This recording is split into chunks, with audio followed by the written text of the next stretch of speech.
উত্তরাখণ্ড হলো ভারতের উত্তরাঞ্চলের একটি রাজ্য।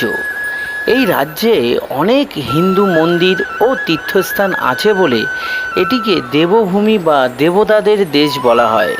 হিমালয় ও তরাই অঞ্চলের প্রাকৃতিক সৌন্দর্যের জন্য এই রাজ্য বিখ্যাত।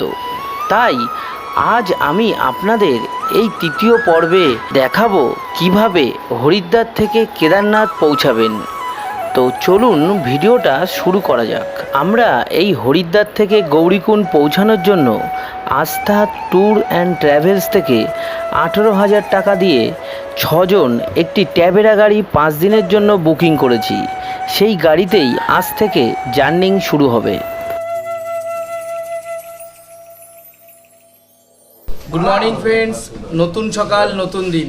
আজকে আমরা এই হরিদ্বারের হোটেল থেকে এবার চেক আউট করে রওনা দেব সেই সোনপ্রয়াগের উদ্দেশ্যে।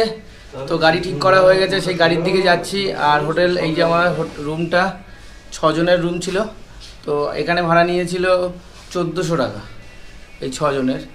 যাই হোক, এবার আমরা যাচ্ছি গাড়ির দিকে, আর গাড়িতে করে যাব সোনপ্রয়াগ থেকে গৌরীকুণ্ড।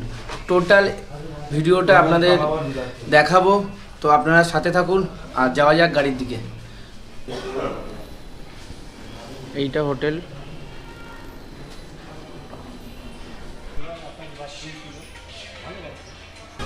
রাস্তার দুদিকে সুন্দর সুন্দর ডিজাইনের বাড়ি আছে এখানে।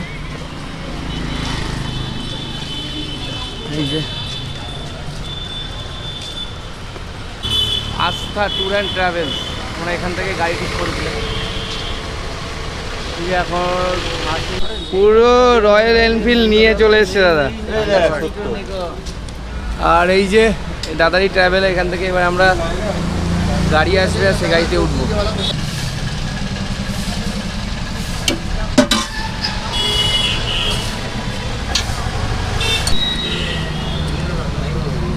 কচুরি সকাল সকাল গরম গরম, পুরো ধোঁয়া উঠছে। এটা খেয়ে তারপরে যাত্রা শুরু করবো। তো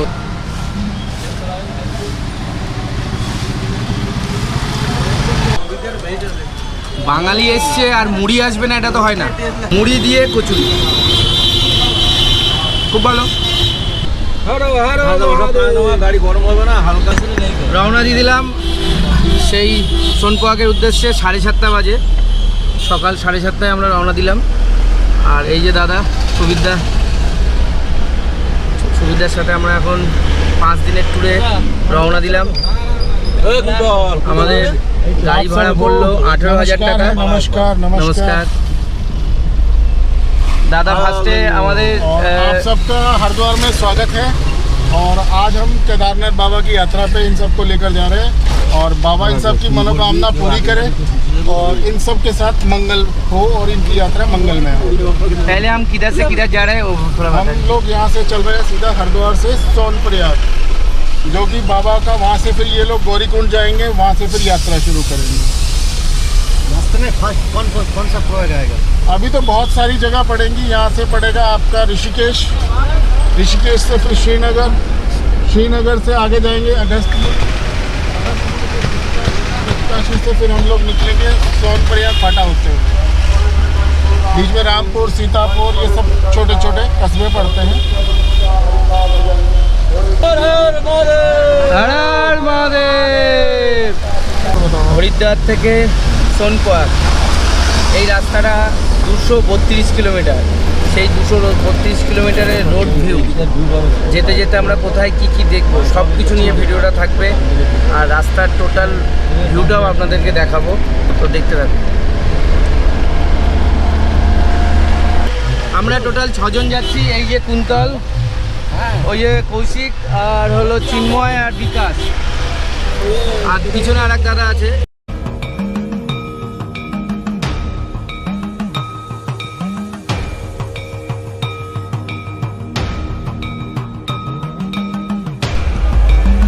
আমি এখন চলে এসেছি সেই হরিদ্বারের সব থেকে বড় শিব, যেটা প্রায় 80 ফুটের কাছে এই শিব, সেই শিব মুক্তির কাছে। দারুণ। আপনারা যখন হরিদ্বার আসবেন এই জায়গাটা কিন্তু আসবেন অবশ্যই। দাদা আপনার নাম্বার बताइए দাদা। 6399 22 5 004। जो हरिद्वार है कनखल, हाँ यहाँ राजा दक्ष हुआ करते थे, और जो राजा दक्ष हैं वो माँ पार्वती के पापा हैं, अच्छा पिता। हाँ और जो है ये हरिद्वार वासी जो है अपने आप को भगवान शिव का साला बोलते हैं। साला बोलते हैं, हाँ तो ये भगवान शिव की ससुराल है। ठीक। और यहाँ से जब भगवान शिव की बारात चली थी तो यहाँ से ऋषिकेश भूतनाथ मंदिर जो 13 मंजिला है वहाँ रुकी थी। अच्छा ठीक है। और जो बाबा के फेरे हुए थे शादी के, वो फेरे हुए थे तेजुकी नारायण केदारनाथ से ऊपर 15 किलोमीटर पड़ता है, वहाँ बाबा के फेरे हुए थे। वहाँ आज भी अग्नि प्रज्वलित है। जिस हवन कुंड के बाबा ने फेरे लिए थे माँ पार्वती जी के साथ, वो अग्नि आज भी प्रज्वलित है। उधर तो जाएंगे हम। हाँ, तो वो अग्नि वहाँ आज भी प्रज्वलित है। लोग जाते हैं, लकड़ियाँ लेते हैं, खरीदते हैं 50-100 रुपए की, और उस हवन कुंड में डालते हैं। उस चीज़ का मानना ये है कि जो अग्नि जल रही है, उस अग्नि में लकड़ी डालने से उनके पाप, उनके रोग, उनके जो भी उनके अंदर बैड हैबिट्स हैं, जो बुरे विचार हैं, वो सब उस अग्नि में जल जाए।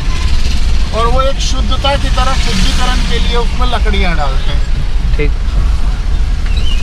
और फिर उसके बाद जो है लोग वह दर्शन करके वहाँ से बद्रीनाथ जाते हैं। बद्रीनाथ जाने में रास्ते में एक जगह पड़ती है चौपता, जहाँ पे तुंगनाथ महादेव जी का मंदिर है। वो बाबा का बहुत ज़्यादा हाईएस्ट पे टेम्पल है, और उसको लोग मिनी स्विट्ज़रलैंड भी कहते हैं। और जिस तरह बाबा का दर्शन है बाबा के, और जिस हिसाब से बाबा के लिए लोगों की एक आस्था है, तो वो इतना जो यात्रा करके आने के बावजूद भी, इतने थके होने के बावजूद भी, वो लोग जो है फिर 3 किलोमीटर की ट्रैकिंग करके बाबा के दर्शनों के लिए जाते हैं। और काफ़ी सुंदर नज़ारा है। बाकी आप लोग चल ही रहे हैं, तो हम लोग इस चीज़ का आनंद हम भी लेंगे आपके साथ, और आपको भी आनंद दिल पाएंगे। जय महाकाल।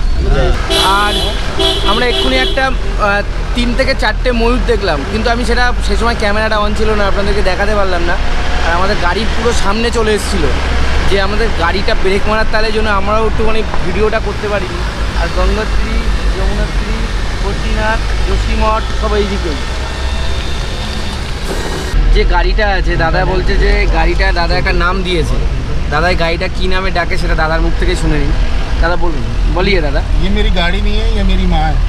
ये मुझे अपनी गोद में बिठाती है, और भले मैं इसको ड्राइव करता हूँ, चलाता हूँ, लेकिन मैंने इसका नाम जगदम्बे रखा है। जितना मैं अपनी माँ को प्यार करता हूँ, उतना प्यार इसे करता हूँ, और इसी से मेरे घर का गुजारा चलता है, मेरे परिवार को सब कुछ मिलता है। और मुझे बहुत आनंद मिलता है जब इसकी गोद में बैठ के मैं अपने यात्रियों को घुमाता हूँ, और एक मन प्रसन्न हो जाता है। एक धर्म का काम कर रहा हूँ, यात्रा करवाना बहुत पुण्य का काम मांगते हैं, तो मैं वो काम करता हूँ, और उसमें मुझे बेहद खुशी होती है। और मेरी जगदम्बे का सबसे बड़ा रोल है, और मेरी जगदम्बे ने आज तक मुझे कभी सड़क पे धोखा नहीं दिया, और माँ की तरह ख्याल रखती है मेरा भी और मेरे यात्रियों का। धन्यवाद। ল্যান্ডস্লাইড হয়েছে পুরো ওপর থেকে, পুরো রাস্তায় এসে পড়েছে, দেখুন ল্যান্ডস্লাইড হয়েছে পুরো ওপর থেকে চলে, পুরো রাস্তা বন্ধ হয়ে গেছিলো। সব রাস্তা পরিষ্কার করে আবার সেই রাস্তা।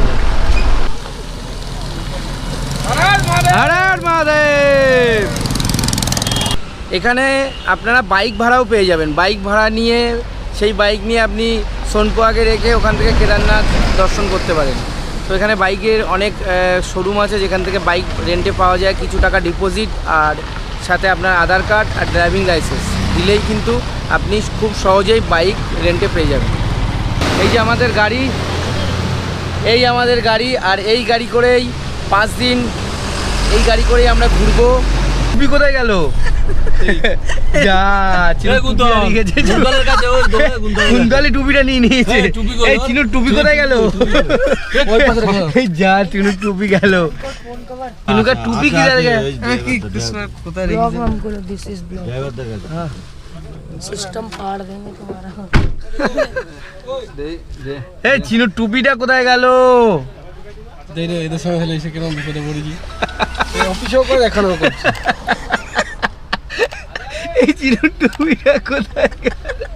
চেকপোস্ট, আর এই চেকপোস্টের এখানে আরটিও চেকিং পোস্ট আছে। এখানে নিজে গাড়ির ডকুমেন্টস দেখাতে হবে, তারপরে উপরে যাওয়ার জন্য এলাম। সেটা ড্রাইভার দাদাদের একটা ড্রেসও আছে, সেই ড্রেসটা পরতে হবে। এই ড্রেস যদি না পরে দাদাদের 2000 টাকা ফাইন হয়ে যাবে। সিট বেল্ট না লাগালে 1000 টাকা ফাইন। এখানে কিন্তু প্রশাসন খুবই কড়া। তো যাই হোক, আমাদের চেকিং হয়ে গেছে, গাড়ির চেকিং হয়ে আমরা আবার রওনা দিচ্ছি সেই সোনপ্রয়াগের দিকে। ওখান থেকে জাম্পিং হয়, জাম্প করে অনেকে পড়ে, যেটা ওটা হলো সেই জাম্পিং পয়েন্ট।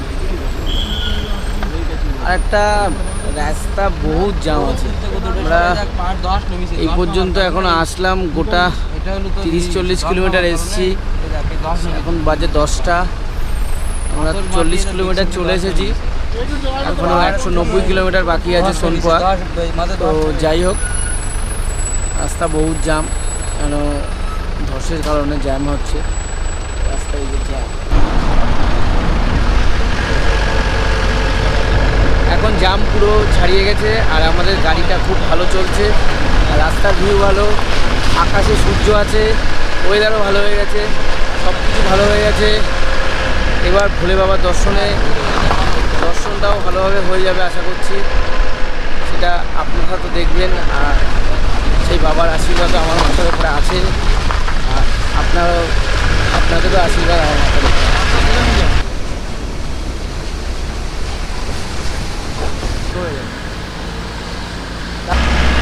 পুরো হরিদ্বারের ট্যুর জমে ক্ষীর হয়ে গেছে। এই যে চিন্ময় আমার পাশে বসে আছে, ওই যে বিকাশ, আর এই যে দাদা কিন্তু বাংলাদেশ থেকে এসছে, আমাদেরই গেস্ট, যেহেতু ইন্ডিয়াতে এসছে দাদা। আর পিছনে এই যে দাদা বসে আছে, দাদারা আমাদের গেস্ট, ইন্ডিয়াতে এসছে কেদারনাথ ঘুরতে। আপনারা যারা আমার বাংলাদেশের সাবস্ক্রাইবার আছেন তাদেরকে বলবো, আপনারা আসুন কেদারনাথ, হরিদ্বার ঘুরুন, পুরোটাই সেফটি, কোনো ভয় পাবেন না।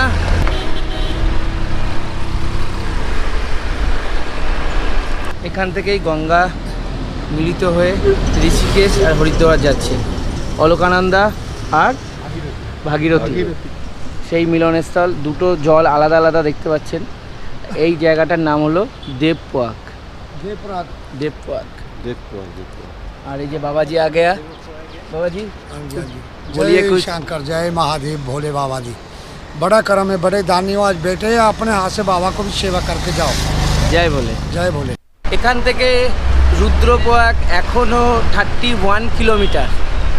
তো আমরা এখন যাচ্ছি। আমরা তো সকালবেলা যাত্রা স্টার্ট করেছিলাম 7:30টায়, আর এখন বাজে 1টা। তো আমরা আর 30 কিলোমিটার পরই রুদ্রপ্রয়াগ, ওখানে স্টে করব। তার আগে আমরা দেখব কোথাও দুপুরের লাঞ্চ করব, সেটা আপনাদেরকে দেখাবো। তারপরে আবার সেই প্রয়াগের দিকে রওনা দেব। তা আমরা হয়তো সোনপ্রয়াগে থাকবো না, হয়তো আমরা হয়তো সীতাপুরে থাকবো, নাইট স্টে করবো। সকালবেলা ওখান থেকে গৌরীকুণ্ড যাব, সোনপ্রয়াগ হয়ে সকালবেলা সোনপ্রয়াগ থেকে গৌরীকুণ্ড। এইভাবে একটা প্ল্যান আছে, দেখা যাক প্ল্যানটা কী হয়, সেটা আপনাদেরকে দেখাবো। महाभारत तो आप लोगों ने सबने देखी है। कौरव और पांडवों में युद्ध हुआ था। जो कौरव थे वो पांडवों के ताऊ जी के बेटे थे, मालूम है? ताऊ समझते हैं ना? हाँ। बाप का बड़ा भाई। अच्छा। तो वो कौन हुए? उनके भाई हुए ना। उनमें उनके गुरुजन भी थे पांडवों के। जब युद्ध हुआ पांडवों के हाथ से उनके भाइयों का वध भी हुआ, और इसके अलावा उनके जो गुरुजन है वो भी मारे गए। तो ये बहुत बड़ा पाप होता है। गुरु को जो है भगवान का दर्जा दिया गया है। अच्छा। समझ रहे हैं? माँ भी एक गुरु है, और जो शिक्षा देता है वो भी गुरु है। तो उनका वध जब उनके हाथ से हुआ तो उनको, जिसे कहते हैं ना, पाप के भागीदार बन जाते हैं, वो उन्होंने ले लिया। जब वो अपने पितृजनों के पिंड दान करने के लिए गया जी में गए। गया जी एक जगह है, आप कलकत्ता के पास रहते तो आपको पता होगा। गया है, काशी है, ठीक है ना? हाँ। वो जब आप पिंड दान करने के लिए गए तो उनके पितरों ने उनको ये कहा कि हम तुम्हारे से पिंड नहीं लेंगे, तुम मृत्यु के कारण बने हो। अच्छा। इसके लिए तुम्हें क्षमा नहीं किया जाएगा। तो वो इस चीज़ के लिए परेशान हो गए। तो उन्होंने बहुत उपासना की, जंगल में भटके। तब उनको भगवान विष्णु ने ये बात कही कि कि आपको आपकी गलती की क्षमा सिर्फ एक आदमी दे सकता है, वो है खुद महाकाल भगवान शिव। वो आपके पापों को क्षमा कर देंगे तो आप इस पाप से मुक्त हो जाएंगे। लेकिन भगवान शिव जो है इनको माफ़ नहीं करना चाहते थे, इनसे मिलना नहीं चाहते थे। तो भगवान शिव वहाँ से उज्जैन आए, ये उज्जैन चले गए। वहाँ से महाराज जो है अपने हमारे भोलेनाथ जी वो उज्जैन छोड़कर यहाँ आ गए केदार घाटी में। तो केदार घाटी में यहाँ पे जब देखा कि पांडु यहाँ भी पीछे पीछे आ गए हैं, तो उन्होंने बैलों का झुंड था, नंदी का रूप धारण कर लिया। लेकिन भीम ने पहचान लिया कि भोलेनाथ जो है जा रहे हैं नंदी का रूप धारण करके, तो उसने भीम ने उनके पिछले पैर पकड़ लिए नंदी जी के। तो भगवान शिव जो है वो ज़मीन में घुस गए नंदी के रूप में। तो अगला हिस्सा जो मुंह था वो ज़मीन के अंदर चला गया, पिछला हिस्सा पीछे रह गया जो भीम ने पकड़ लिया था। पिछला हिस्सा यहाँ पे और जो अगला हिस्सा है वो जाके निकला नेपाल पशुपतिनाथ मंदिर में। उसका बैल का अगला हिस्सा पशुपतिनाथ में है और पिछला हिस्सा जो है वो केदारनाथ में है।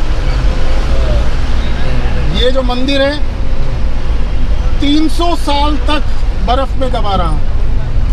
खाली এখানে 90 টাকা রুটি না স্যালাড নিয়ে স্যালাড দো পিস রুটি ডাল সবজি স্যালাড খালি এখানে 90 টাকা। তো এবার দুপুরে লাঞ্চ করে নিই, এরপরে মানে ভাতও আসবে। প্রথমে রুটি দুটো খেয়ে নেবো, তারপরে আসবে হলো ভাত দিয়ে। আর আমরা এক প্লেট চিকেনও বলেছি, ওটাও আসবে, ওটাও টেস্ট করবো আমি আর উত্তর হাফ হাফ করে। রুটিটা ফার্স্টে খাই। খাবার খেয়ে আবার আমরা যাত্রা শুরু করলাম সেই সোনপাহাড়ের থেকে। রাস্তার ভিউ দারুণ, আর দারুণ এনজয় হচ্ছে, দারুণ দারুণ। ওয়েদার পুরো ঠিক হয়ে গেছে। আর যারা বলছে না রাস্তায় ধস নেমেছে, অনেকে অনেক কিছু বলবে, কারোর কথায় কান দেবেন না। আপনি সোজা চলে আসুন কেদারনাথ দর্শন করতে, কোনো ভয় নেই, পুরো সেফটি আছে। এই যে ধারী দেবী মন্দির, এখান থেকে পুরো দেখা যাচ্ছে। এটা যখন আমরা আসবো, যখন ব্যাক করবো তখন দেখবো ধারী দেবী মন্দির। এই যে ধারী দেবী টেম্পেল নিচে। এখান থেকে রেল ব্রিজ তৈরি হচ্ছে, নতুন রেলের রাস্তা তৈরি হবে আর পুরো চলে যাবে সোনপ্রয়াগের পর্যন্ত। জানি না, হয়তো ভবিষ্যতে যেমন ওইদিকে আমাদের গ্যাংটকে যেরকম রেলযাত্রা রেলপথের তৈরি হচ্ছে, এখানেও তেমন তৈরি হচ্ছে এই সোনপ্রয়াগ পর্যন্ত রেলযাত্রা। আগামী 2-4 বছর 5 বছরের মধ্যে হয়তো সেই প্রজেক্ট কমপ্লিট হয়ে যাবে, আর তখন আমরা রেলপথেই চলে আসতে পারবো সোনপ্রয়াগ পর্যন্ত। আমরা এখন চলে এসেছি সেই রুদ্রপ্রয়াগ। আর এখানে আপনাদের সব থেকে দেখাবো যেটা, ওইটা হলো মন্দাকিনী নদী আর এটা হলো সরস্বতী নদী। দুটো নদীর মিলনস্থল হয়ে এটার নাম হয়েছে রুদ্রপ্রয়াগ। আর যেটা বলছে এটা শাশুড়ি আর বৌমা, মানে যেহেতু মন্দাকিনী আর সরস্বতী নদী, এরা দুজন শাশুড়ি আর বৌমা, এটা মানে এখানে শোনা যায়। সেই হিসাবে দারুণ জায়গা, দারুণ ভিউ, দারুণ ওয়েদার, খুব সুন্দর লাগছে। এই হরিদ্বার থেকে সোনপ্রয়াগ যাওয়ার রাস্তায় পড়বে এই রুদ্রপ্রয়াগ। আপনারা যখন আসবেন এই রুদ্রপ্রয়াগের এখানে দাঁড়িয়ে এই মন্দাকিনী আর সরস্বতী নদীর মিলন স্থল কিন্তু দেখবেন অবশ্যই। এখান থেকে গুপ্তকাশী 39 কিলোমিটার আর ভাটা 53 কিলোমিটার, অনেকটাই চলে এসেছি। আর একটু তারপরেই পৌঁছে যাব সেই সোনপ্রয়াগ। দারুণ এনজয় হচ্ছে এই সোনপ্রয়াগের রাস্তার ভিউ দেখে, আমি পুরো ফিদা। এই দাদারা পুরো, দাদা আমার এক্সপিরিয়েন্সটা বলো এই সোনপ্রয়াগের রাস্তায় যেতে। সোনপ্রয়াগের রাস্তা যেতে পুরো কাশ্মীর বা সুইজারল্যান্ডের মিনি এক্সপিরিয়েন্স আমরা পাচ্ছি। দারুণ, আর ওয়েদার তো দারুণ হয়ে গেছে, দারুণ। আর দূর থেকে যা ভিউ পাওয়া যাচ্ছে না, এখান থেকে দূরের ভিউটা আরও দারুণ লাগছে, দারুণ। কাছে 80, চামোলি 90 কিলোমিটার, কেদারনাথ এখান থেকে 54 কিলোমিটার। প্রায় চলে এসেছি সেই কেদারনাথ টেম্পলের কাছাকাছি। আর এই জায়গাটার নাম হলো কুন্ড। সেই কুন্ড ব্রিজ এখন পার করছি। বৃষ্টি চলে এসছে। মহাদেব আমাদেরকে ওয়েলকাম করছে, যেহেতু আমরা মহাদেবের কাছেই চলে এসেছি, আর একটু বাকি। ওই জন্য মহাদেব ফার্স্টে আমাদের ওয়েলকাম করলো বৃষ্টি দিয়ে, তারপর আস্তে আস্তে আমরা সেই মহাদেবের দর্শন পাবো। বাইরে দারুণ বৃষ্টি হচ্ছে আর ওয়েদারও খুব ঠান্ডা হয়ে গেছে, খুব ভালো লাগছে। আমরা এখন পৌঁছে গেছি সীতাপুর। আর আমরা হরিদ্বার থেকে বেরিয়েছিলাম সকাল 7:30 আর এখন বাজে 6টা। টোটাল 10.5 ঘন্টা লাগলো এই সীতাপুর আসতে। আর এখান থেকে 700 মানে এই 1 কিলোমিটারের মধ্যে হলো সোনপাক। তা আমি ওখানে না থেকে আমরা সীতাপুরে স্টে করব। আর এখানে থেকে কালকে ভোরবেলা যাব সেই সোনপাক, আর ওখান থেকে শেয়ার গাড়ি করে যাব গৌরীকুণ্ড। আর ওখান থেকেই হাঁটা স্টার্ট হবে কেদারনাথের উদ্দেশ্যে। তো আজকে এখানেই আমরা নাইটে থাকবো। আর হরিওম এই হোটেলে আমরা থাকবো, হরিওম হোটেলে। এখানে রুম টুম কী আছে সব কিছু আপনাদেরকে দেখাবো। আর সেই কালকেই সেই জার্নি শুরু হবে কেদারনাথের উদ্দেশ্যে, ভোলে বাবার উদ্দেশ্যে। তো সব কিছু ভিডিওটা থাকবে। তো আজকের ভিডিওটা এখানেই শেষ করছি। দেখা হচ্ছে কালকে নতুন একটা ভিডিওতে। বাই বাই, জয় ভোলে।